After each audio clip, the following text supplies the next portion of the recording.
ustedes tampoco no me han avisado. Entonces creo que no hay ningún tema de importancia. Entonces, ahí. Muy bien.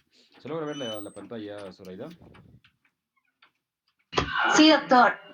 Ya, muy bien. Entonces, bueno, estos dos temitas que vamos a completar son temas cortos, ¿ya? Entonces no hay mucha dificultad en cuanto a cantidad de materia, ¿ya? Entonces, este penúltimo tema de tumores periampulares también va un poco de la mano a lo que habíamos estado viendo, ¿no? A lo que es la patología de vía biliar, al tumor de páncreas, básicamente. Entonces, la tumoración periampular, entonces, se dedica básicamente o tiene que ver a lo que es los cuatro tumores que están cercanos a la ampolla de Vater, ¿no? Entonces, cuando nosotros tenemos un paciente con ictericia, como hemos dicho, tenemos que ponerle el título grande, ¿no? Que es una ictericia obstructiva, ¿ya? Y de ahí vas a descartar todas las otras patologías que puedes pensar, ¿no? Obviamente desde lo más benigno, ¿no? Hasta ya las cosas más complicadas, algo maligno, ¿no? Entonces, tienen que ustedes recordar y ver cuál es la frecuencia de presentación de todas estas patologías, ¿no? Desde las patologías benignas como la coledocolitiasis, parasitosis, ¿ya? Postprocedimientos, alguna tumoración. Entonces, el tema de ictericia obstructiva, ¿no? Se puede ser muy amplio, ¿no? Puede ser muy amplio para llegar a un diagnóstico definitivo, incluso en el intraoperatorio recién podrías llegar a un diagnóstico definitivo o de repente con la patología, entonces te puede demorar mucho, ¿ya? Entonces, que tengas un paciente con ictericia, puede que tengas un tumor de vesícula, que tengas un tumor de hígado, un tumor de vía biliar, un tumor periampular, por compresiones y demás, ¿no? Entonces, hay que recordar un poco eso para,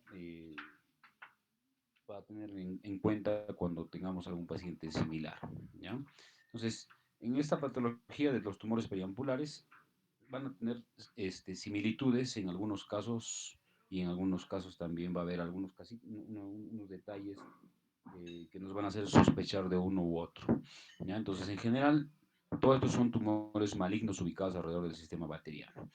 Recordamos que el cáncer de páncreas, que lo hemos visto en la anterior clase, eh, también es independiente, ¿no? Es diferente que tengas un cáncer en el cuerpo del páncreas, en la cola o en la misma cabeza que viene ya dentro de estas tumoraciones periampulares de este grupo de cuatro tumores, ¿no? Entonces, esto es por frecuencia, ¿no? Entonces, por frecuencia se pone así. Entonces, de los cuatro, el más frecuente es el tumor de cabeza de páncreas, ¿ya? Después, en segundo lugar, viene el colangiocarcinoma distal, porque el colangiocarcinoma proximal y el intrahepático son diferentes, que ya lo hemos visto, ¿no? Tienen nombres propios y tienen también una forma de presentación diferente, un diagnóstico diferente. Después, en tercer lugar de presentación, tendríamos el ampuloma, ¿ya? Y finalmente el cáncer de duodeno, ¿no? Entonces, de segunda porción de duodeno, básicamente.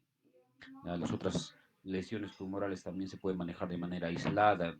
La de la primera porción del duodeno sí puede tener una presentación similar a la de la segunda porción del duodeno. Más la tercera y cuarta tal vez más entran como un tema obstructivo, pero son muy raros, ¿no? O sea, no son tumores muy frecuentes. Entonces vamos a escribir rápidamente uno por uno, ¿no? Pero en general todos tienen y comparten un cuadro clínico similar, ¿no? Similar, con diagnóstico definitivo diferente, ¿no? Entonces, se van a diferenciar por la frecuencia, por los factores de riesgo, ¿no? La distribución geográfica y sobre todo por el pronóstico, cuál va a ser más agresivo y cuál puede ser menos agresivo de todos estos cuatro.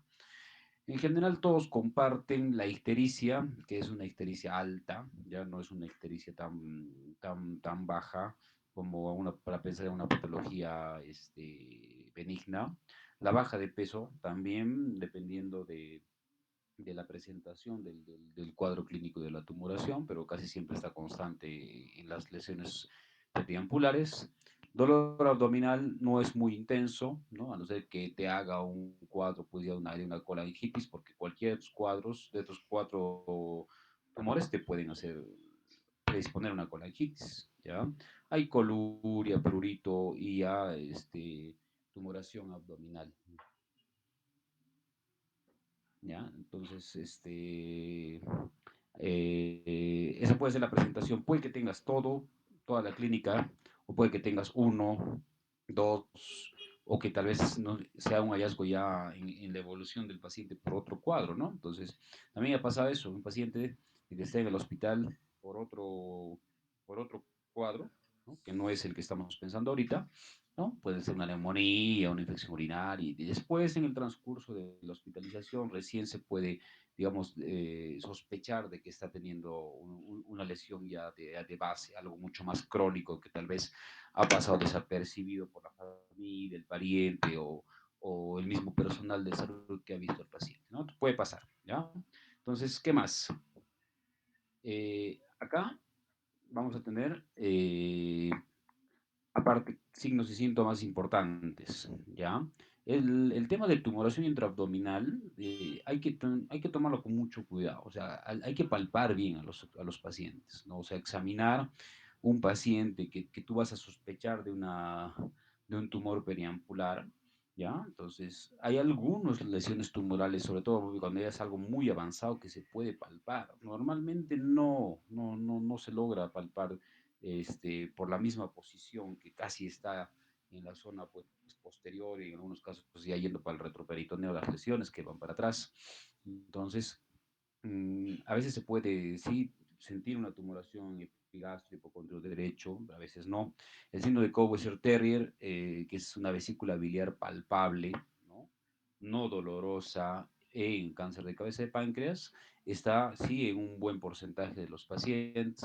Ahora, también se puede confundir cuando tienes un paciente que está con mucho tiempo de ayuno, ¿no? Entonces hemos dicho que el ayuno prolongado hace una distensión vesicular de manera normal, entonces eso podría también hacernos confundir cuando veamos una imagen, más que el examinar a un paciente, sino te muestran una imagen, una ecografía, una tomografía, tú ves una vesícula pues muy grande, distendida, y dices, pucha, y con una clínica parecida, una ictericia obstructiva o un tumor periampular, y puedes sospechar que fuese eso, pero de repente no es tanto, ¿no? Entonces, igual, con cuidado hay que tomarlo con mucho cuidado y examinar bien a los pacientes.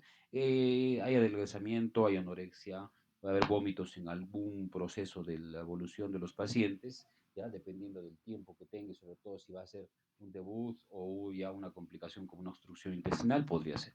Trastornos hemorrágicos sí son muy frecuentes en este tipo de pacientes porque hay una alteración de los factores de coagulación, que son los de la vitamina K dependientes, ¿no? El 2, 7, el 9, el 10. Entonces, normalmente estos pacientes, cuando se les hacen los preoperatorios, pues tienen una alteración de PINR con INR, pues normalmente arriba de 2, ¿no? Entonces, hay que ver cómo vas a hacer la corrección del perfil de coagulación, si van a meditar plasma, que es lo más probable, o usar vitamina K si el paciente no se va a operar en ese instante, ¿no? Vamos viendo, o los dos, ¿no? Entonces, es bien frecuente este trastorno hemorrágico. Puede haber hiperglicemias, diabetes, melenas, en algunos de los casos de los tumores bien puntuales, como es el ampuloma, anemia, colangitis en todos, trombosis venosa profunda o alguna otra alteración, un síndrome paraneoplásico o una manifestación extra, extra cercana a la vía biliar o a la vía periampular, entonces también podemos tener ese tipo de presentaciones. Entonces, el primero, como hemos dicho, el cáncer de cabeza de páncreas, que es el más frecuente de los tumores periampulares, ¿ya? Normalmente se ve mucho en razas negras, en obesos, en pacientes que tienen predisposición al tabaquismo. Lastimosamente, este tumor cuando ya se logra diagnosticar, prácticamente ya no se puede hacer mucho. Yo diría en un 90-95% de los casos que se hace ya el diagnóstico es algo muy tardío, ¿no? Entonces, hacer un screening o hacer o tener una sospecha de que un paciente que está haciendo este tipo de lesiones no son frecuentes. Hay centros especializados, ¿no? Como el INEM, donde sí, pues hemos rotado justamente cirugía de páncreas y ahí se opera cánceres ya incipientes prácticamente o de inicio reciente, ¿no? Y van bien, ¿no? También se operan pacientes pues muy complicados, ya con lesiones muy avanzadas y demás, pero en general el pronóstico solamente va a ser bueno cuando tienes un tumor pequeño, libre, y cuando recién está en estadios muy iniciales. Si no, prácticamente es casi paliativo, ¿no? Entonces, casi todos los pacientes no van bien y no tienen una buena sobrevida. Entonces, más o menos en el hallazgo intraoperatorio te dice que el 15% de los tumores operados no son cánceres. O sea, ¿qué significa esto? De que tú estás entrando a operar una sospecha de un cáncer de cabeza de páncreas y el 15% de tus pacientes en la patología, porque el diagnóstico es por patología definitivamente, no sale que tienes el adenocarcinoma, que es el cáncer más frecuente. ¿No? Entonces puede que encuentres un tumor benigno, un tumor quístico, un tumor mucinoso, o que encuentres una neoplasia papilar intraductal, o que tengas una pancreatitis crónica, como ha pasado. Nosotros hemos visto eso, pacientes que se han operado, le han hecho una cirugía de Whipple, una cirugía bien larga, complicada, con el paciente pues con hospitalizaciones prolongadas en UCI y demás, y la patología no salía, una lesión tumoral, y eso es un problema pues difícil de explicar a veces a la familia, y por los problemas que puede traer como consecuencia, pero es un porcentaje que es muy real en nuestro medio, de verdad. ¿Qué más de este cáncer? Es que o de este tumor, que hay una ictericia ascendente, ya, o sea, acá empieza el paciente con una ictericia leve inicialmente y luego ya sigue en ascenso y ya no para, ¿no? Ya no para la ictericia a comparación de otros tipos de lesiones tumorales. La ictericia se hace muy evidente con valores altísimos. Normalmente un paciente con cáncer de cabeza de páncreas tiene bilirrubinas en 15, en 20, tiene fosfatasa alcalina más de 1000 y demás, ¿no? Entonces, la ictericia es bien marcada. La tumoración se puede palpar sí o no en algunos casos, dependiendo del paciente, baja de peso, y un marcador que también nos ayuda, no es muy específico al 100%, pero sí nos orienta, ¿no? El CA19-9 normalmente está bien elevado, ¿no? Ahí los laboratorios hay que verlo acá, ¿no? Porque hay algunos laboratorios que tienen como rangos hasta 6, otros tienen un poco más, entonces tienes que ver de dónde está sacando el laboratorio para ver la predisposición a una tumoración de cabeza de páncreas. Hay que hacer un diagnóstico diferencial con tumores quísticos, con carcinoides, con pancreatitis crónica, como les decía, con tumores metastásicos que no son frecuentes, que vayan hacia la parte pancreática. Y la sobrevida muy baja, 5 años, 5%. Normalmente, un paciente que no se opera o no es candidato para operarse por un cáncer de cabeza de páncreas, ya tiene una sobrevida entre unos 3 a 6 meses. Y un paciente que sí se opera y por ahí has hecho una resección buena, una resección R0, entonces el pronóstico mejora hasta 1 o 2 años, ¿no? Pero más difícil, ¿no? Al menos no hemos hecho seguimiento de ese tipo de pacientes, o no está dentro de los reportes de normalidad. Entonces, como les comentaba antes, todos los tumores del aparato digestivo normalmente tienen que entrar a sala de operaciones con un diagnóstico, pues, de biopsia, ¿no? O sea, hacer una biopsia, exceptuando el único cáncer que no debería entrar es el cáncer de cabeza de páncreas. Uno, porque es difícil hacer un abordaje para tomar una biopsia ahí, ya, o sea, guía por tomografía y demás, es muy difícil, y que tampoco no te da el tiempo. O sea, tú diagnosticas una sospecha de un cáncer de cabeza de páncreas, el paciente tiene que entrar a sala, tiene que operarse y esperar el resultado de la patología y el estadiaje final, ¿no? Entonces, tú puedes tener una tomografía, normalmente esta lesión se ve como una lesión importante a nivel de la cabeza del páncreas, ¿no? O sea, un aumento de tamaño irregular en la cabeza del páncreas, y todo el cuerpo y la cola del resto del páncreas es chiquito, bien pequeño, o sea, como algo atrófico, ¿no? Básicamente se ve mucho la cabeza y todo el resto del páncreas se ve más adelgazado y más pequeñito, ¿no? Como si no es homogéneo, digámoslo así, ¿no? El tamaño de todo el páncreas. Bueno, el segundo tumor, el colangiocarcinoma distal, es el segundo en frecuencia, como estamos viendo. Más se ven pacientes que tienen una alteración de panlitiasis o hepatolitiasis. Entonces, eso también lo hemos visto. Hay que recordar cuando se dice que un paciente tiene panlitiasis, ¿ya? O hepatolitiasis, pacientes que se han operado de esta patología que es benigna, tienen una predisposición importante, entre un 15 a 20% de esos pacientes hacen un colangiocarcinoma distal si es que no se trata de manera correcta, no se hace una cirugía correcta, ¿no? Entonces hay mucha predisposición. Después, ¿qué más? También la colangitis esclerosante, pacientes con quistes de colédoco, de mucha data, colitis ulcerosa, consumo de aflatoxinas, todo esto te va a hacer una predisposición a que te forme un colangiocarcinoma distal. Acá, ¿qué cosa hay? Hay ictericia, que sí es una ictericia también alta, ¿no? Normalmente se ve más de 10, 12, 15 de bilirrubina. Hay mucha más predisposición de hacer colangitis, ¿ya? Más que el primero. Entonces, acá sí hay colangitis a repetición a veces, cuando solamente se les da manejo médico, tratamiento antibiótico inicial a los pacientes que tienen colangitis, ¿ya? Entonces, hay que pensar en este tipo de patologías en pacientes no de edad muy alta, ¿no? En cáncer de cabeza y páncreas, normalmente sí se ven pacientes un poquito mayores. El colangiocarcinoma es un poco menos, no en pacientes tan mayores. Acá pedimos el marcador tumoral alfa-fetoproteína que esté elevado, ¿no? También no es nada específico, pero lo hacemos por un protocolo básicamente de, de, de estudio de estos pacientes.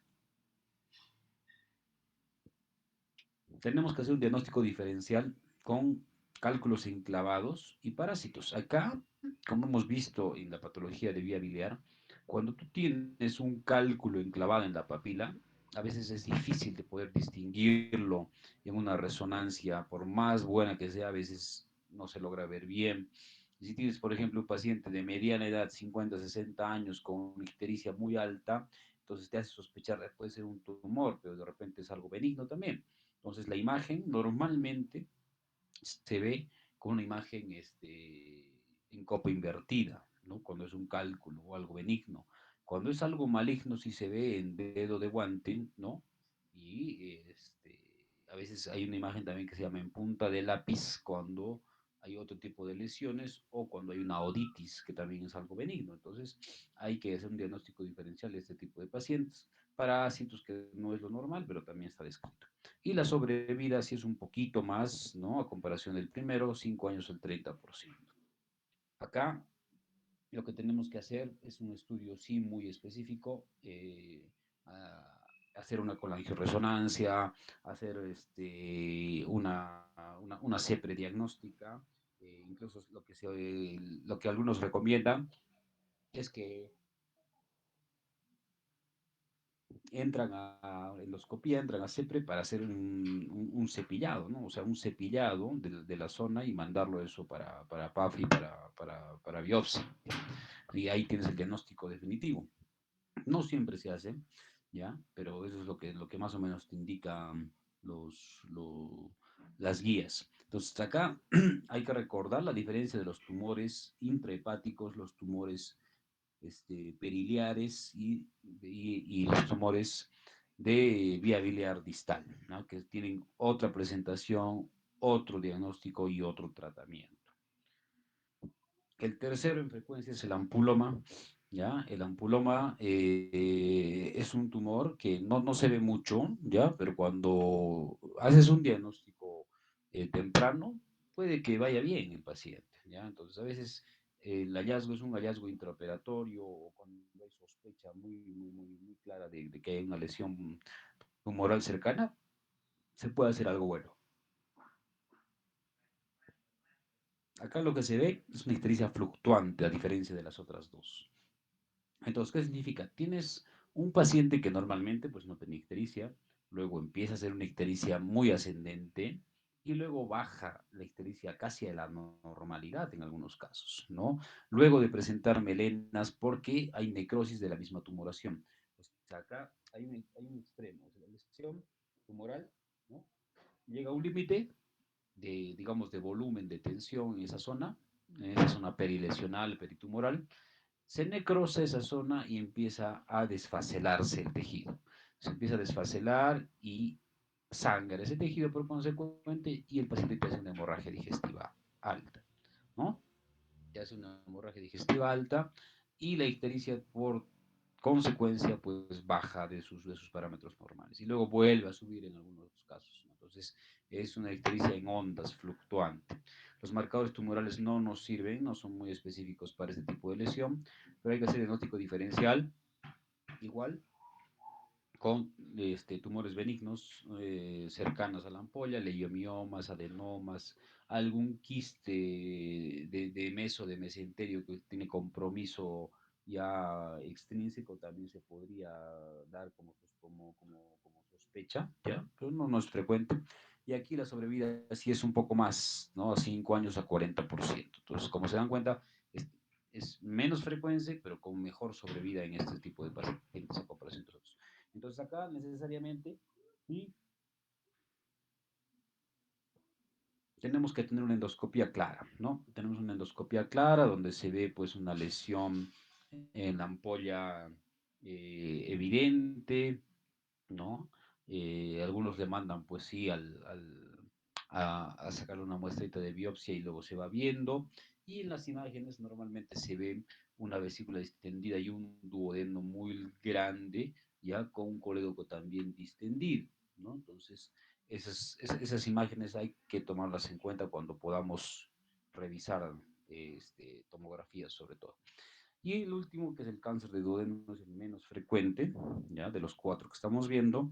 Acá normalmente el debut es de dos tipos, o con un sangrado, ¿no? Con hemorragia digestiva, o con una obstrucción intestinal, ¿no? ¿Cuál es más frecuente? Normalmente hemos dicho el tipo de obstrucción intestinal, ¿ya? Porque ya los pacientes vienen con mucho tiempo de enfermedad, ¿ya?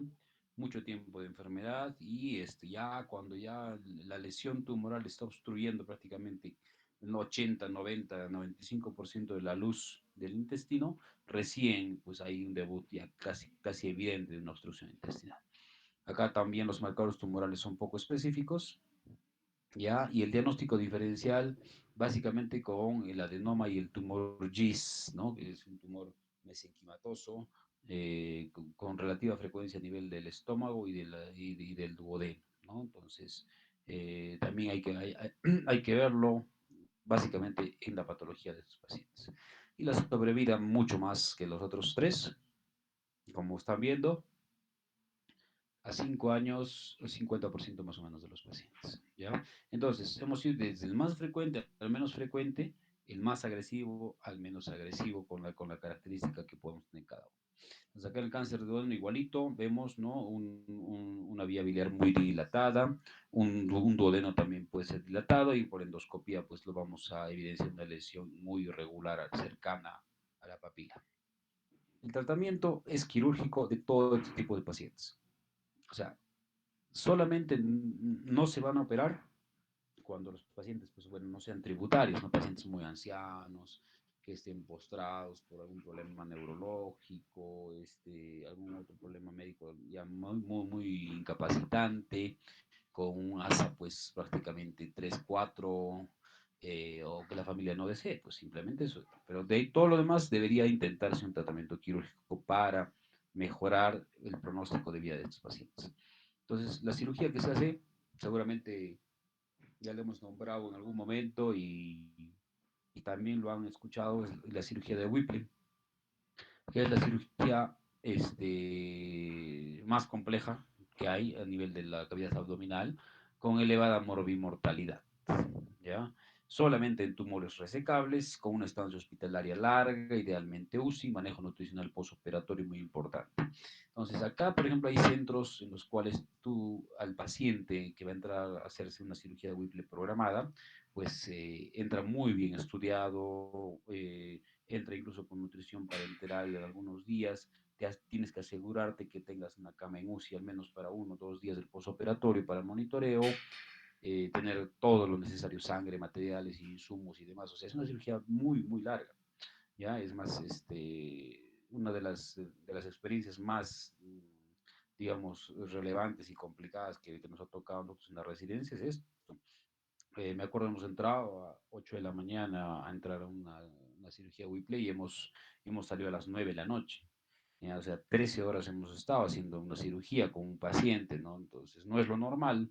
El promedio normal de un paciente de estas características está bordeando entre 4 o 5 horas.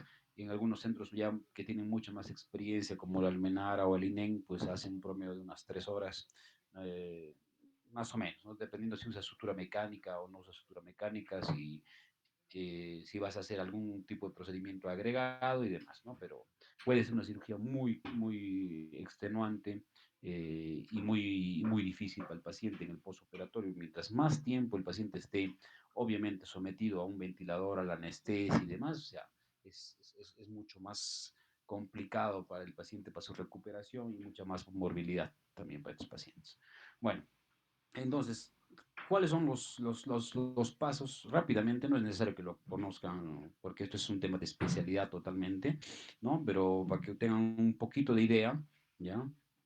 Entonces se hace una incisión suprainfraumbilical o una incisión chevron. La incisión chevron es la subcostal bilateral, ¿ya? O sea, abres debajo del reborde costal derecho, llegas hasta el apéndice sifoides y luego abres hacia el lado izquierdo. Esa es la incisión chevron. Y en algunos sitios incluso, no solamente en esta lesión, en otro tipo de patologías, se hace la incisión de Mercedes-Benz, que es igual como la chevron, pero aumentando hacia la parte alta, sobre el esternón. Entonces, una vez de que llegas a la cavidad, pues tienes que revisar todo, ¿no? Entonces ves si va a ser resecable o no resecable. Entonces, a veces en el preoperatorio se puede evidenciar si es un paciente candidato a operarse o no, o definitivamente no es resecable, ¿ya? Pero no, en el acto operatorio uno ya se va a dar más cuenta, ¿ya? O sea, de que no haya citis, de que no haya metástasis y al palpar pues la lesión que no esté adherida sobre todo a los vasos mesentéricos. Después, lo normal es sacar la vesícula, o sea, ir de arriba hacia abajo para que tengas más campo en esa zona. Haces una maniobra de Kocher amplia. ¿Qué es la maniobra de Kocher? Es movilizar todo el duodeno, ¿no? La primera y la segunda porción del duodeno hacia la parte medial para que puedas tener acceso hacia la parte retroperitoneal. Se palpa el tumor en relación a los vasos mesentéricos, hemos dicho, la división del ligamento gastrocólico de Henle, ¿ya? Luego haces una ligadura y sección del tronco gastrocólico de Henle, que abarca la vena gastropiploica derecha, la vena cólica derecha y la vena pancreatodenal anterosuperior. Después hace una disección de la vena mesentérica superior, disección de la vía biliar, ¿no? Llegando hasta la parte posterior, cercana a la porta, ligadura de la arteria pilórica y gastroduodenal, disección de la misma vena porta, sección del estómago. Algunos hacen con antrectomía, algunos sin antrectomía, pues, depende de la escuela ya, a 2 centímetros del píloro, liberación del ángulo de Treitz y sección del yeyuno, más o menos son, no 20, ¿no? De repente es un poquito más, unos 40 centímetros, 40, 60 centímetros del ángulo de Treitz. Sección de la vía biliar encima del cístico, sección del cuello del páncreas y disección del proceso uncinado, extracción de la pieza operatoria todo en bloque y las 3 anastomosis, que es lo más difícil de hacer. O sea, sacar la pieza puedes hacerlo, pero las anastomosis son muy complicadas. La primera anastomosis es una pancreatoyeyunal, o sea, el asa del yeyuno que has seccionado, vas a unirlo con el páncreas, y hay dos formas de unirlo de acuerdo al conducto pancreático que tengas, ¿no? Se hace por telescopaje, ¿no? Es como una manga de camisa que va a envolver prácticamente el páncreas, ¿ya? O directamente con sutura continua a nivel de todo el tejido pancreático, ya no del conducto de hueso. Después, ¿qué más haces? La otra anastomosis hepático y ayunal, ya para hacer la derivación biliar.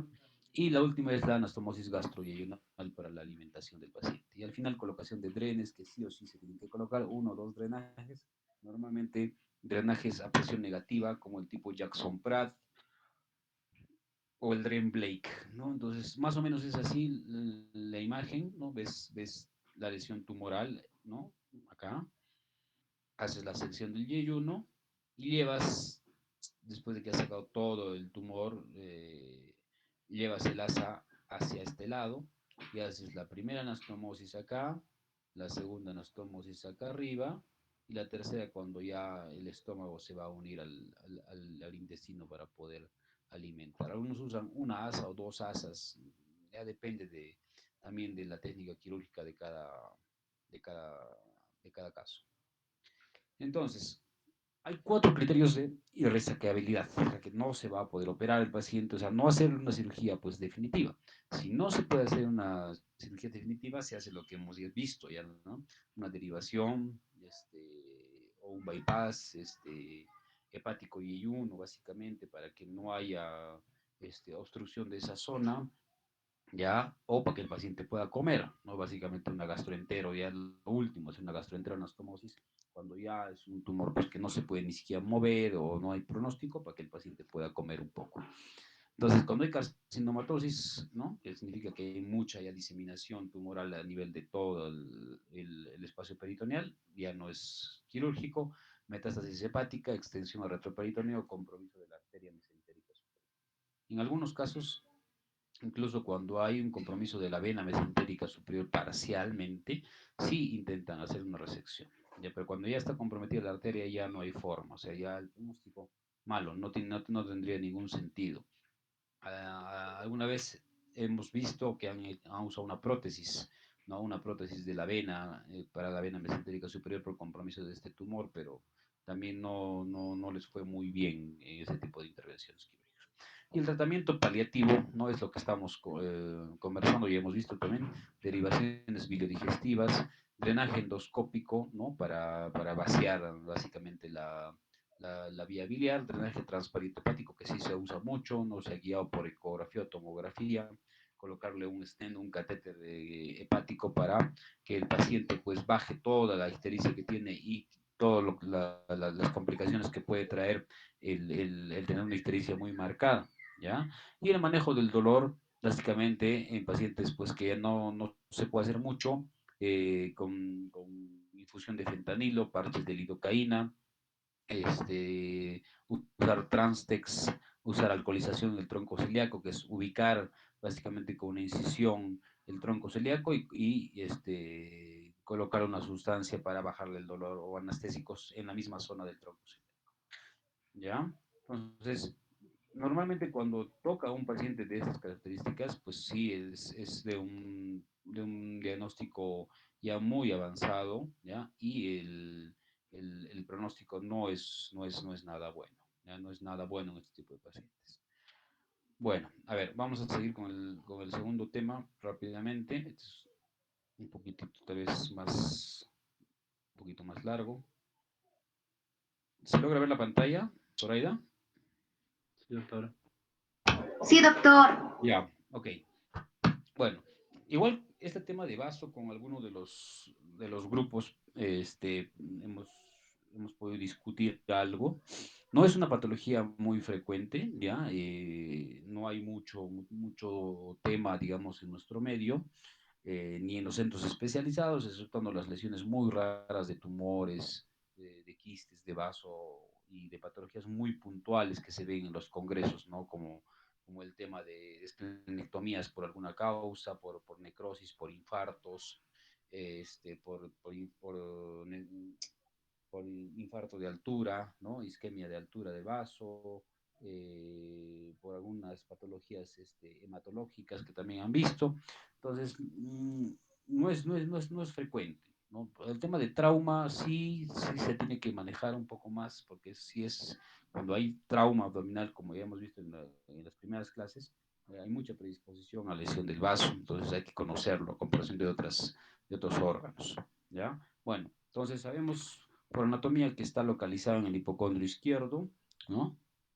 Puede ser muy pequeño o muy grande,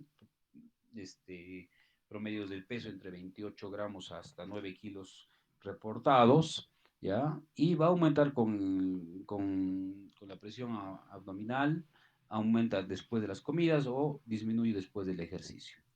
Entonces, estos pacientes, cuando tú vas a manejar otro tipo de patologías cercanas, entonces obviamente te conviene que el vaso no sea muy grande. Por ejemplo, si vas a manejar una lesión tumoral del ángulo esplénico del colon, pues si tienes un vaso muy grande, pesado, se te va a hacer mucho más difícil el poder operar, ¿no? Entonces, también hay que ver si vas a manejar patología de hiato esofágico, hernia diatal, hernia diafragmática con un vaso también muy grande, también se te va a dificultar, ¿no? Entonces, hay que ver eso para, sobre todo las otras patologías que no están destinadas a solamente el vaso, que sean otras lesiones en la cercanía de este órgano.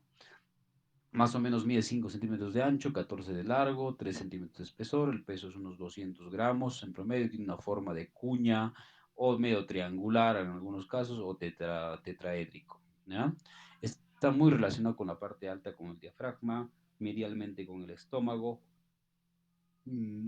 inferiormente con el riñón izquierdo, los ligamentos, la parte también media inferior con el páncreas, ¿no? La cola del páncreas muy relacionado y la pared tóraco-abdominal. La distribución que tenemos es variada. Entonces, no es palpable en condiciones normales un vaso a comparación del reporte hepático. Y acá hay ligamentos que están suspendiendo el vaso, ¿no? El gastroesplénico, el esplenorrenal, el esplenofrénico, esplenocólico, pancreatoesplénico y pliegue periesplénico. Más importante tal vez de todo esto, el esplenofrénico y el gastroesplénico. Entonces, los vasos normales tienen 2 lóbulos, 5 segmentos y 2 polos. Pues a veces es difícil de poder mencionar la anatomía de estos, en el caso del vaso, porque no se le da mucha relevancia, a no ser de que tengas una lesión muy localizada en alguno de los segmentos, más que dicen está en el polo superior, polo inferior o el ilio esplénico. Básicamente 3 zonas muy marcadas del vaso, esa es la mejor forma y la forma más didáctica de poder orientarnos en este tipo de pacientes. La irrigación, como ya conocen, por la arteria esplénica, que tiene 2 ramas preiliares, ¿no? Y luego va con unas ramas lobulares, arterias segmentarias, que son de 3 a 8, y las arterias sumentarias. Los vasos cortos es un promedio entre 2 a 9, ¿no? Normalmente son casi 7 o 8 muy constantes, vienen de la arteria esplénica o de la arteria gastroepicloica izquierda, y también hay irrigación de la arteria gastroepicloica izquierda. Entonces, el tema de los vasos cortos, algunos lo llaman vasos rectos, pero son vasos cortos.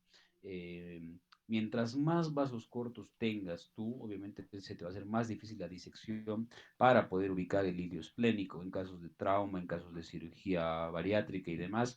Entonces ahí se te va a dificultar mientras más vasos cortos tengas en la parte alta del fondo gástrico y cercano a la parte medial del vaso, ¿ya? Las venas, básicamente la vena esplénica, que ya saben que está formada por varias venas que se unen en el ilio, que tienen mucho calibre, no es tortuosa y va a formar la vena porta junto a la vena mesentérica superior, importantísimo, ¿no? Y tiene un volumen de almacenamiento, de función de 60% del volumen de todo el vaso, los nervios del plexo celíaco y fibras nerviosas del nervio vago derecho. En cuanto a la histología, está compuesto 80% por pulpa roja, que es la encargada de la fagocitosis, y el 20% por pulpa blanca, ¿no? Que tiene tejido linfoide y el parénquima esplénico. En cuanto a la fisiología, es un órgano linfático más grande, más o menos recibe 300 ml por minuto de sangre, ¿no? Es un volumen importante. Cuando hay traumas, probablemente sea un hemoperitoneo considerable. La principal función es el almacenamiento de sangre, hematopoiesis y filtración de la respuesta inmune. También se encarga de la fagocitosis de eritrocitos dañados o viejos por los macrófagos esplénicos, producción y destrucción de plaquetas, importantísimo en casos quirúrgicos para nosotros, y formación de inmunoglobulina M, tupsina y properdina. Entonces, como ven, es una función importante. Cuando vas a hacer una esplenectomía, tienes que manejarlo muy de la mano con el infectólogo, el inmunólogo en algunos casos también y el hematólogo, ¿no? Para ver qué cosas podría pasar en post-esplenectomía. Anomalías congénitas, ¿ya? Entonces, están descritas así con relativa frecuencia. El tema de asplenia o falta de vaso se ve en algunos casos. Hipoplasia esplénica, sí, es un vaso muy chiquitito, casi no funcionante. Polisplenia, tienes ya un vaso muy grande, ¿ya? Un vaso accesorio que vas a encontrar vasitos chiquititos, sobre todo a nivel del hilio esplénico, a nivel de la curvatura mayor del estómago, ¿ya? O en el peritoneo, muy localizado. Un vaso errante está localizado en otra zona, no en su posición normal. Fusión esplenogonadal también, quistes esplénicos o la esplenosis, cuando tienes mucho tejido del vaso diseminado en todo el peritoneo, sobre todo por trauma, ¿no? Cuando tienes post-trauma abdominal, vas a encontrar este tipo de lesiones. Entonces, hablando de trauma, ¿no? Como hemos dicho, es algo importante manejarlo en este caso. Puede darse por trauma abdominal cerrado, trauma abdominal abierto, traumas torácicos cerrados, postquirúrgicos o de manera espontánea, ¿ya? Hay vasos que son muy lábiles, o sea, tú estás operando un estómago, un hiato esofágico, un colon izquierdo, y por ahí tienes que bajar, ¿no es cierto?, el ángulo esplénico y manejas toda esa zona vascular y apenas rozas y te sangra, y tienes que tú saber controlarlo, porque es diferente que tengas un sangrado de hígado a que tengas un sangrado de vaso. ¿Ya? O sea, es totalmente diferente, ¿no? En el hígado puedes tener muchas más facilidades de manejo, de compresión, en el vaso no, o sea, hay que tener mucho cuidado. Tú puedes estar, no puedes quemar o electrofulgurar el vaso como si fuese el hígado, ¿no? Entonces acá puede haber mucha más predisposición de que incluso sea una lesión chiquita, la conviertas en una lesión muchísimo más grande y termine en esplenectomía de repente cuando no debería terminar. Entonces la clasificación, como, como saben y les hemos mostrado, les hemos dicho es que todos los órganos tienen hasta el grado 5, excepto el hígado, ¿no? Que tiene 6. Entonces, acá en la clasificación de trauma, vemos el grado 1, tienes un hematoma subcapsular, que es menos del 10%, ya, que tienes una laceración menos de 1 centímetro. Tratamiento conservador totalmente. En el grado 2, tienes un hematoma subcapsular entre el 10 y el 50%, o puede haber un daño intraparenquimal menos del 5% y una laceración entre 1 a 3 centímetros. Y no hay daño vascular, también es un manejo conservador hasta el grado 2. En el grado 3 ya hay duda. Normalmente sí, casi todos los pacientes terminan con esplenectomía, pero algunos le dan un manejo conservador al 3. ¿Qué tienes en el 3? Tienes un hematoma subcapsular más del 50% y que está sangrando, está roto. O tienes una lesión intraparenquimatosa más de 5 centímetros expansiva y tienes una laceración más de 3 centímetros y acá ya hay daño vascular de los vasos trabeculares. Normalmente termina en esplenectomía, como les decía. Grado 4 y 5 sí o sí esplenectomía, no hay nada más que hacer, porque acá en el grado 4 ya hay una laceración que va a producir un infarto de más del 25% del vaso y hay daño de los vasos ciliares o segmentales. Y en el 5 ya hay una laceración completa, el vaso está completamente destrozado, hay daño iliar con desvascularización del vaso, no se logra identificar ni siquiera dónde están las estructuras por colapso vascular, entonces es una super emergencia, un hemoperitoneo muy marcado y tienes que terminar de completar la esplenectomía nada más. Entonces, cuando tienes tú un mecanismo de lesión de pacientes, hay que ver como todo trauma, ¿no? Si está estable, inestable. Está inestable, a sala, no tienes mucho más que hacer.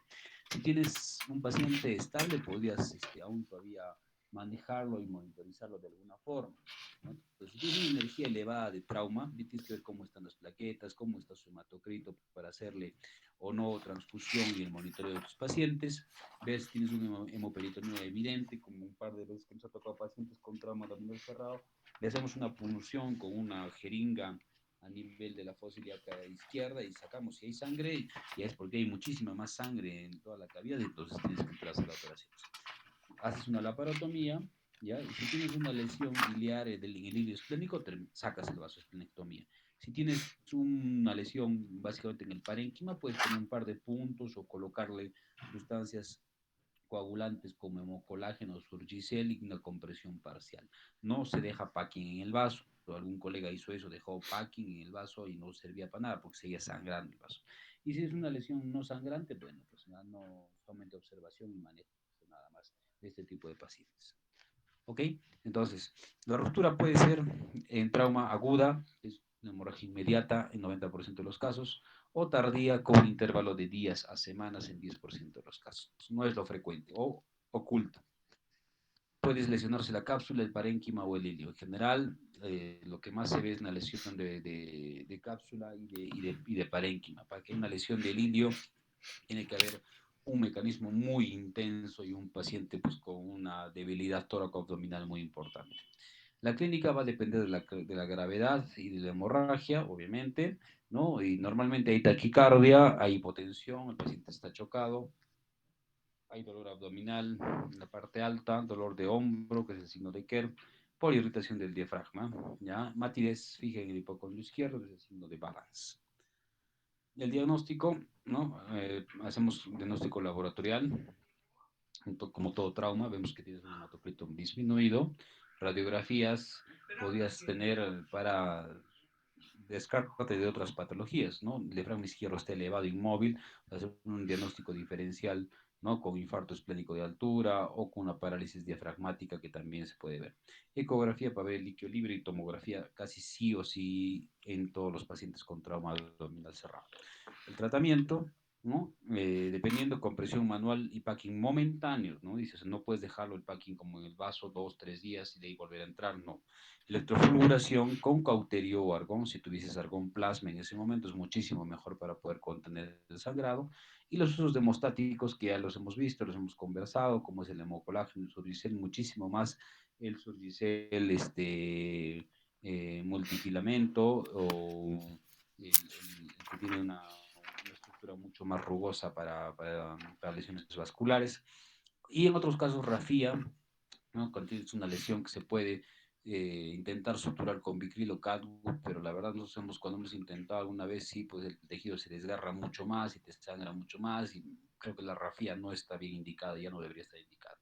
Y esplenectomía parcial o total, para intentar conservar el vaso por toda la fisiología que hemos visto que trae este órgano. Entonces algunos se pueden intentar una esplenectomía parcial, pero es bien difícil, no tenés que tener una buena estructura mecánica y identificar bien las estructuras y los elementos para poder orientarte a uno u otro. Bueno, entonces, en cuanto a esplenomegalia, ¿no? Rápidamente vamos a pasar que es un incremento del vaso 2 a 3 veces de lo normal, que va a permitir la palpación del vaso agrandado. El término de hiperesplenismo es un estado de hiperfunción caracterizado porque tienes un vaso grande, tienes disminución pronunciada de los hematíes, leucocitos y las plaquetas, y la médula ósea normal o con hiperplasia compensadora. También se ve evidencia de un recambio celular aumentado en la línea celular disminuida y normalización de los valores globulares después de la esplenectomía. Entonces, esa es la característica de este hiperesplenismo. Entonces, acá ves un vaso muy grande, normalmente, ¿no? que está ocupando gran parte de la cavidad abdominal izquierda sobre todo, y la clasificación puede ser según su etiología o según su tamaño. Las más comunes son con mucho las de origen hepático portal, no sé qué tenga hipertensión portal, esplenomegalia. En segundo lugar, las causas infecciosas parasitarias y luego las hematológicas que también ustedes ya las conocen para una esplenomegalia.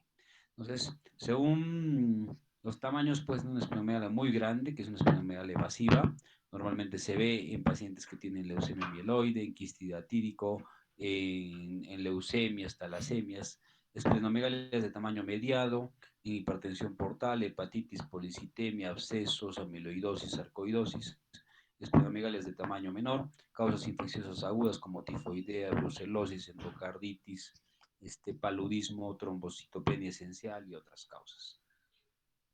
Esto también lo vamos a pasar rápidamente, ustedes lo conocen mejor, pues, lo han llevado bastante en hematología. Lo que es la PTI, ¿no? Es una trombocitopenia que cursa con un número normal o aumentado de megacariocitos en la médula ósea. hay eliminación prematura y seleccionada de las plaquetas cubiertas por anticuerpos IgG, IgM, S3 por parte de las células del sistema mononuclear fagocítico y hay brotes hemorrágicos, sobre todo a nivel cutáneo y con periodos de remisión.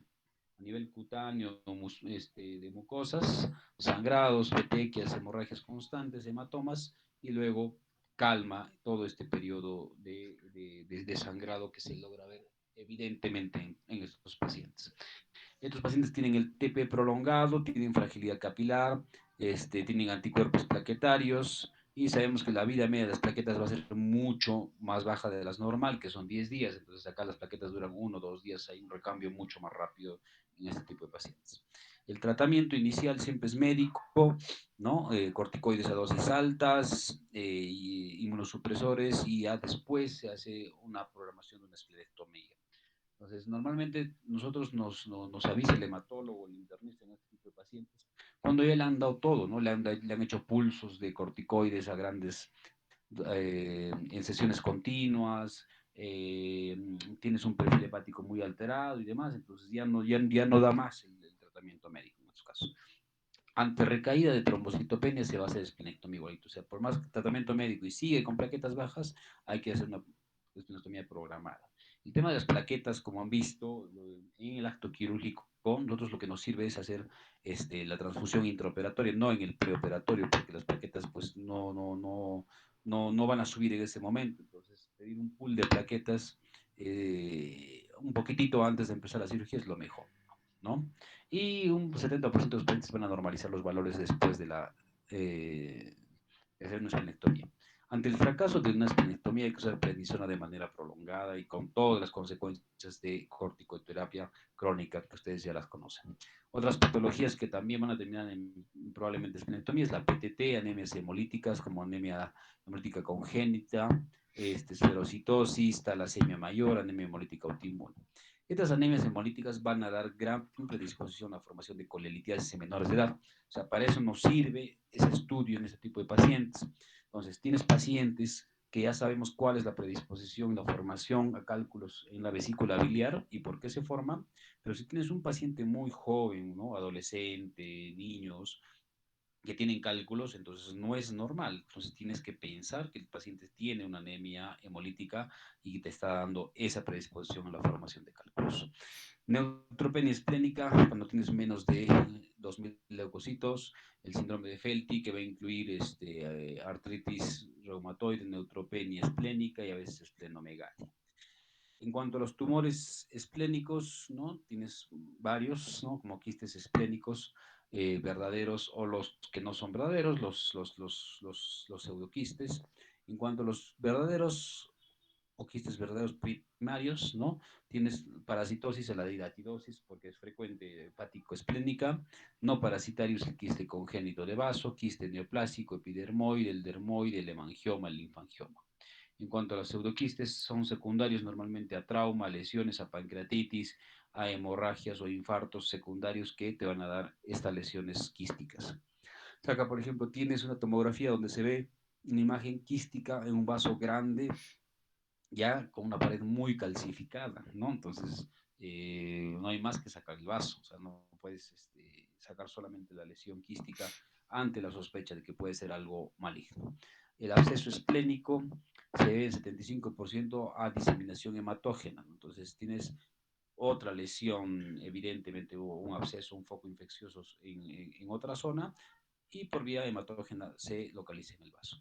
En 15% una complicación de un hematoma subcapsular traumático. Entonces, tienes un hematoma que normalmente pues, se ha contenido, te ha hecho un coágulo, se le ha dado manejo conservador, por más antibióticos que se le haya dado, pero igual puede tener una predisposición a que se forme un absceso cercano al vaso. Y el 10% de procesos continuos como pancreatitis, perforaciones gástricas, muy frecuente cuando no lavas bien, no dejas un drenaje en esa celda, te puede predisponer ese absceso. Colónicas, absceso renal.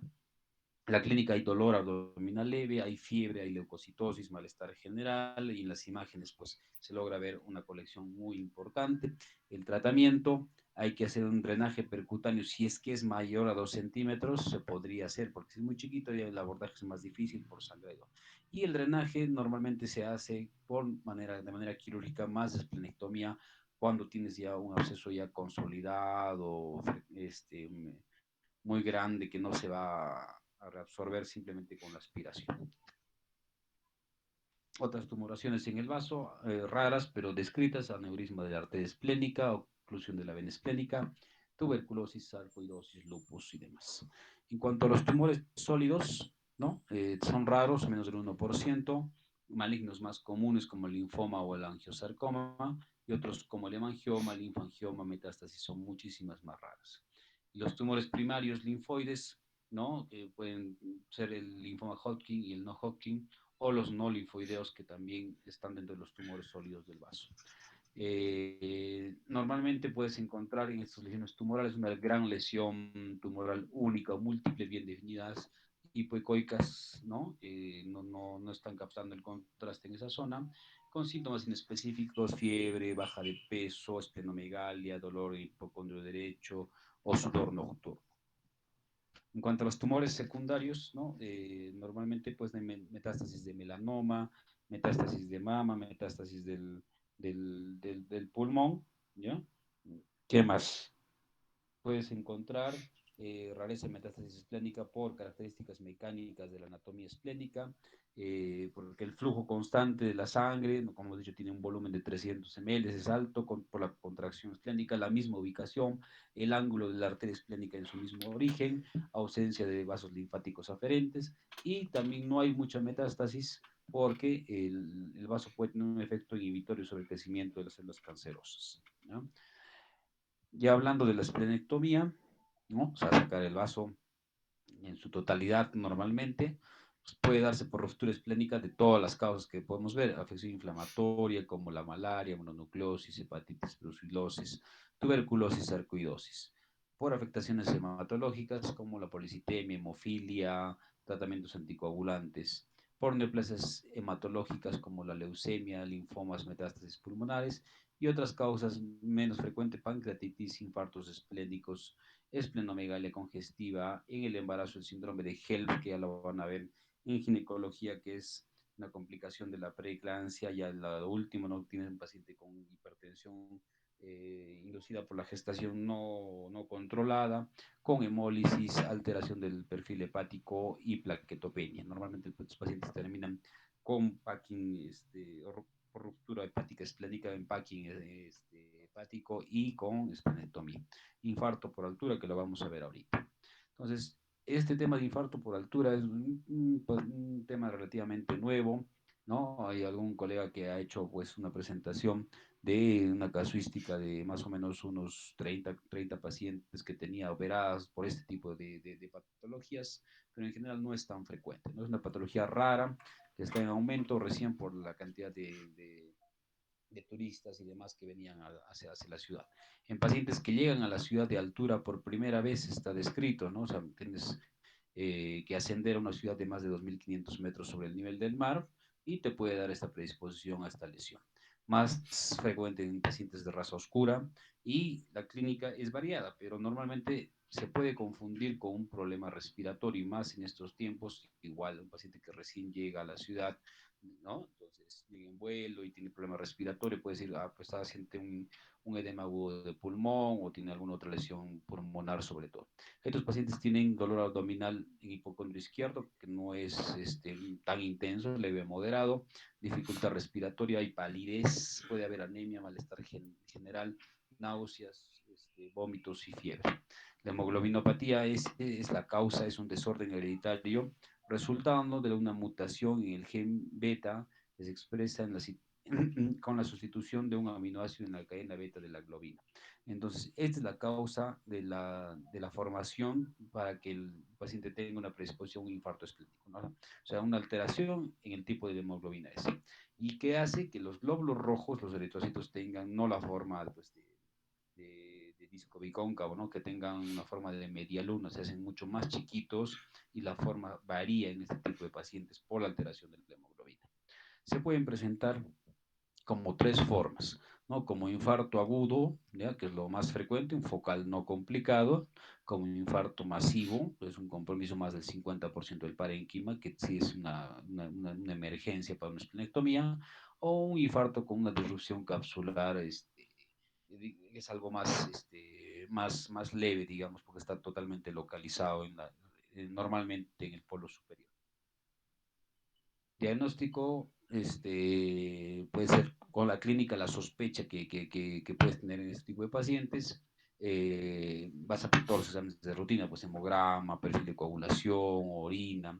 Si tuvieses a la mano en el laboratorio para hacer un test de siglemia o prueba de falciformismo, pues ahí ya tienes el diagnóstico con electroforesis también. En la radiografía de tórax vas a ver una elevación del hemisferio izquierdo, como hemos visto en el anterior caso. Puedes tener una ecografía para pensar o hacer diagnóstico diferencial. Y en la tomografía sí se ve, evidentemente, las zonas que no captan el contraste con oscurecimiento a nivel de segmentario del vaso, y se ve una imagen en cuña o triangular con una base ancha. O sea, es la característica en la tomografía, ¿no? Se ve una base muy, muy ancha y termina con una punta en cuña dirigido sobre todo hacia la parte medial del vaso. Y ecodoppler puedes pedir, pues igual para el flujo arterial venoso que está teniendo este tipo de pacientes, ¿ya? Entonces, puedes tener un paciente con sospecha de infarto esplénico, ¿ya?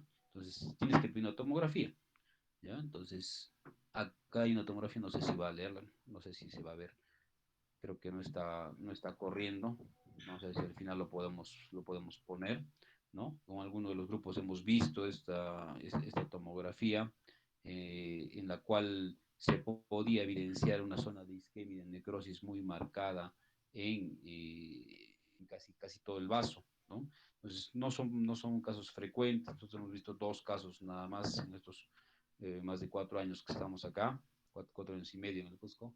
Los 2 casos de este tipo de patologías de pacientes, pues, extranjeros que vinieron por primera vez a la ciudad, un brasilero y el otro un venezolano. El tratamiento en general es manejo conservador, medidas de soporte para el paciente, hidratación agresiva, enérgica, oxigenoterapia porque el paciente pues necesita eso, está desaturando, manejo del dolor con buenos analgésicos y la opción de traslado rápido a zonas de menor altura, idealmente en un día. Entonces tú diagnosticas a este paciente y tú le das las dos chances, ¿no? O observación dependiendo del porcentaje que tenga de lesión, de isquemia, de necrosis del vaso, para monitoreo de tu paciente, o que lo tengan que trasladar rápidamente a una zona de menor altura. O sea, tienen de 12 a 24 horas para que el paciente baje al llano, a la costa, y ahí se podría controlar y evitar una esplenectomía en este tipo de pacientes. O si no, definitivamente termina en esplenectomía si tienen sobre todo más del 30% de compromiso, ¿no? No es menos de 30, se puede observar todavía al paciente, hacer seguimiento, monitoreo y demás, pero si es más de 30, 50%, ya bien difícil. Entonces, tienes que pedir, ¿no? La tomografía donde tú ves zonas de isquemia, puede haber líquido libre, puede haber sangrado también cercano, y cuando tú entras a operar, pues ves la diferencia entre entre un vaso normal del color con un vaso infartado, una zona oscura, ya pálida, ¿no? Entonces se ve evidentemente hasta dónde está yendo la lesión. Y la mortalidad, ¿no? Por un trauma abdominal cerrado en lo que es el vaso, hemos dicho 5 a 15%, y en un trauma abierto más o menos el 1%, lo que se puede controlar. La técnica de una esplenectomía, entonces se puede hacer una incisión supraumbilical o una subcostal izquierda. Entonces hemos dicho que las subcostales tienes un mejor abordaje a esa zona, pero te sangra y demoras muchísimo más en poder llegar a esa zona. Entonces nosotros siempre preferimos una mediana, ¿no? Mucho más rápida, menos sangrante, y de ahí bueno, te tienes que acomodar un poco con algún buen separador o alguien que te ayude pues a jalar bien para poder visualizar las estructuras. Los hallazgos que vas a tener, no hay que describirlos bien. Después la ligadura de los vasos cortos, ligadura del ligamento gastrocólico, ligadura de la arteria y la vena esplénica, en ese orden, con doble ligadura a cada lado, y ligadura del ligamento esplenorrenal. Y la movilización en la parte superior peridiafragmática ya es mucho más fácil, o sea, puedes enuclear el vaso una vez de que has ligado la parte del hilio, o sea, puedes sacarlo prácticamente por arrancamiento, no hay mucho problema, eso se puede controlar con compresión después de que salga todo el vaso ya de su posición. ¿Qué más? Ya terminando por una infección post-esplenectomía puede darse en niños más o menos 0.3%, en adultos 0.6%, puede haber fiebre, malestar general, puede haber shock. Lo que se tiene que hacer es la vacuna, como ya ustedes bien saben, prevenir a tu paciente si lo hace una esplenectomía ya electiva 3 semanas antes de la cirugía se le pone la vacuna, o si es que no es una emergencia, se operas y tienes que esperar ese tiempo. Pero si tu paciente se te va a perder, pues le vacunas al día siguiente de que se opere y no hay ningún problema. Entonces tú ya lo vas monitorizando a tu paciente, ¿no? Prevención con la misma vacuna que estamos quedando, la neumo, uso de antibióticos, cefalosporinas de segundo o tercer grado, pre y posoperatorios, definitivamente tienes que usarlo. Y algunos tips que te dicen, por ejemplo, si hay ruptura espontánea del vaso pediátrico, casos como malaria, calazar, mononucleosis, tienes que pensar en esas patologías. Las adherencias en esplenomegalia están más relacionadas a esplenomegalia debido a infecciones crónicas, porque normalmente no hay adherencias en esa zona alta peridiafragmáticas. En cuanto a una trombosis de la vena esplénica, hay que realizar una esplenectomía sí o sí, porque la vena hemos dicho que tiene mucho más flujo de sangre y no hay forma de recuperarla. Se debe ligar primero la arteria antes que la vena para poder tener un abordaje correcto, ¿no? Pues con ligadura, con seda, Vicril 1, Vicril 2, con clips y demás, o en Moloc. Y en el tema de retroperitoneo, ¿no? Hay que ver básicamente lo que es el hematoma, ¿no? El hematoma de retroperitoneal, nosotros tenemos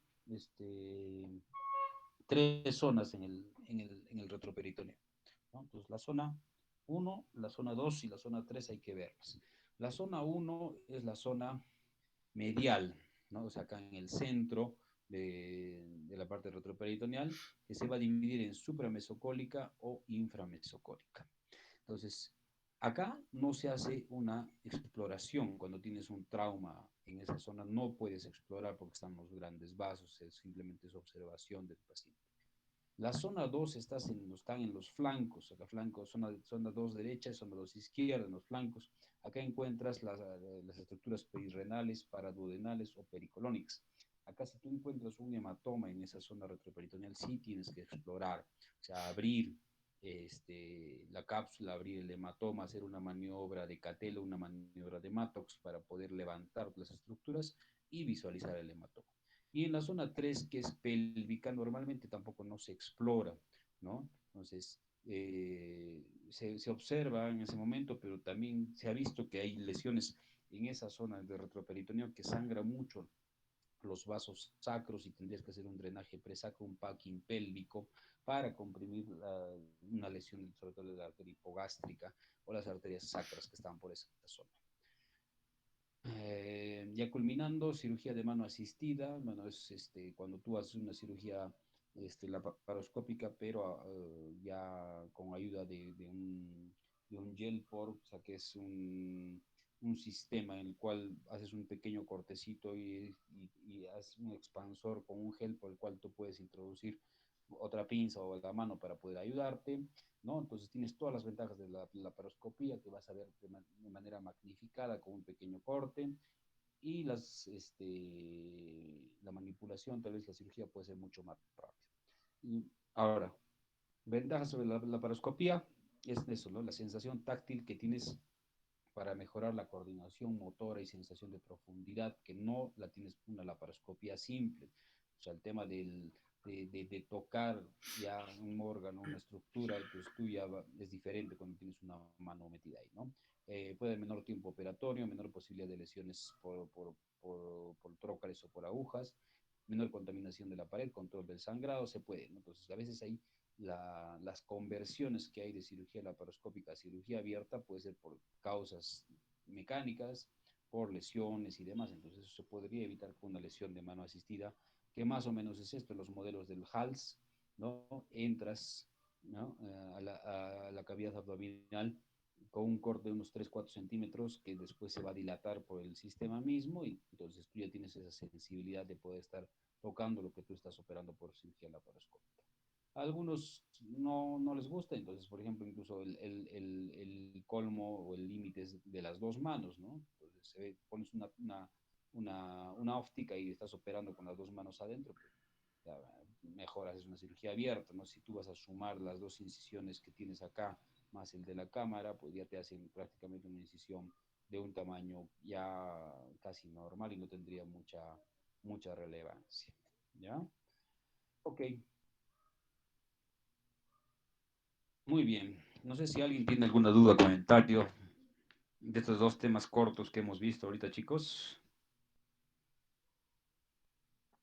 Doctor, buenas tardes. Una duda, doctor, por favor. Sobre sobre los criterios para la cirugía laparoscópica, doctor, ¿cuáles son más o menos para poder aplicar en un paciente, para poder aplicar laparoscópica o abierta, doctor? ¿En qué me dices? ¿En qué A patología? los, sí, no, o sea, los criterios para que una persona pueda ser sometida a una cirugía laparoscópica o a una cirugía abierta, doctor. El tamaño de No, la reducción. pero ¿me estás hablando de vaso o en general? En En general general, de cualquier doctor. patología. En general no, o sea, en general tú puedes hacer cualquier procedimiento que tú quieras por vía laparoscópica. ¿No? O sea, el tema que hemos estado viendo ahorita es el tema de vasos, o sea, se puede hacer una esplenectomía, imagínate, sacar un vaso pues de unos 7 8 kilos, es muy difícil hacerlo por laparoscopía, por el poco tamaño que tienes, pero se ha hecho, o sea, tú acomodando los trócares de una forma, de una posición ya, digamos, relacionada al paciente y con variación de donde tú estás colocando las pinzas, se puede hacer, ¿no? Entonces, más manejas el hilio, sacas el vaso, lo colocas en una bolsa grande y al final eso no sale el vaso entero, entonces sale por el ombligo con una bolsa y se destroza el vaso, o sea, destruyes, trituras el vaso y sale pura sangre, o sea, se puede hacer eso.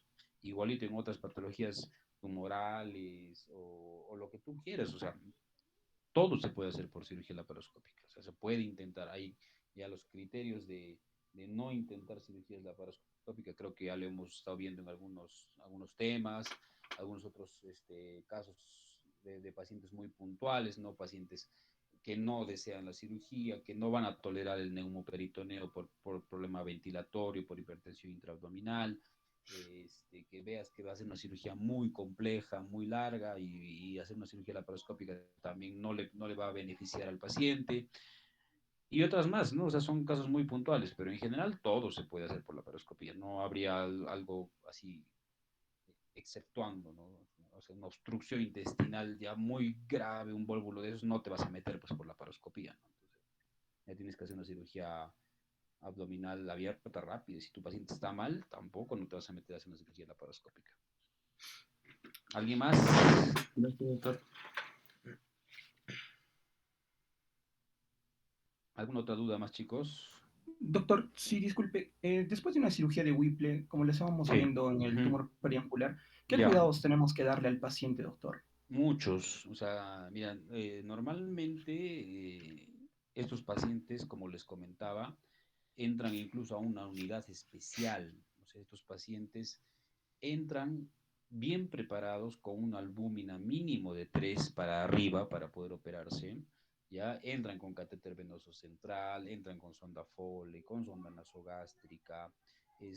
Algunos incluso entran con NPT preoperatoria, como les decía, ¿no? Le ponen 2, 3 días de NPT y luego siguen con NPT en el posoperatorio, porque estos pacientes hay que tener mucho cuidado. O sea, hay 3 anastomosis que se hacen ahí. O sea, puede haber mucho riesgo de fuga, de fístula, ¿no? De complicaciones intraoperatorias, de sangrado, de sepsis, de abscesos y demás, ¿no? Entonces, estos pacientes normalmente se le hace un monitoreo estricto, no le das de comer unos 2 días, mínimo 2, 3 días, después ya se le hace una progresión de dieta paulatina, ¿no? Movilizándolo al paciente, viendo cómo están los drenajes, viendo las heridas, y de ahí ya el protocolo es de todo paciente posoperado, ¿no? O sea, que pueda deambular, que pueda comer y que no tenga dolor, para que al final el paciente pueda salir de alta. Pero si la estancia hospitalaria de estos pacientes posoperados de Whipple, pues mínimo 7, 10 días se quedan hospitalizados. ¿Alguna otra duda más? ¿Alguien más, chicos? No. Ya. Bueno, si no hay más, ahí quedaríamos, ya la parte ya de las clases, ¿no? Entonces, la siguiente semana vamos a hacer el examen. Bueno, la distribución va a tener que variar porque como les decía, y teníamos que tomar en cuenta los últimos seminarios de ustedes, o sea, hacer 4 preguntas tal vez de sus seminarios, pero no se va a poder hacer. Entonces vamos a tener que modificar, aún no tengo, digamos, la cantidad de preguntas que va a ser por cada tema, pero de los últimos hay que más o menos ver algo que sea pues equitativo, ¿ya? Entonces, eh, no es mucho tema, ¿no? No hay mucho que estudiar tal vez, así que repasen, les tendría que ir bien en el examen final. Cualquier duda que haya, por favor me la hacen saber directamente o con Zoraida para que ella me comunique, ¿ya? Y veamos qué es lo que pasa, ¿ya? Entonces ya ustedes ya saben más o menos cuánto es su nota de los exámenes parciales. Y como les decía, entre hoy día y mañana le voy a pasar las notas a Zoraida de lo que es la parte práctica y de los seminarios que tienen, para que ya vayan sacando sus promedios. Ok, muy bien. Listo, chicos. Si no hay más cosas, ojalá que igual les haya servido de algo la parte de las clases. Es difícil igual manejar vía virtual, hacer una clase pues, presencial. La parte práctica también lastimosamente no se pudo hacer nada, no se puede hacer nada, no sabemos hasta cuándo igual. Se ha intentado con casi todos los grupos variar, tener una variación de diversas patologías para que más o menos vean. Se ha podido ver discusión de muchos casos clínicos, videos, tomografías y demás. Entonces, nada, nos estamos encontrando la próxima semana. ¿Ya? Listo, cuídense.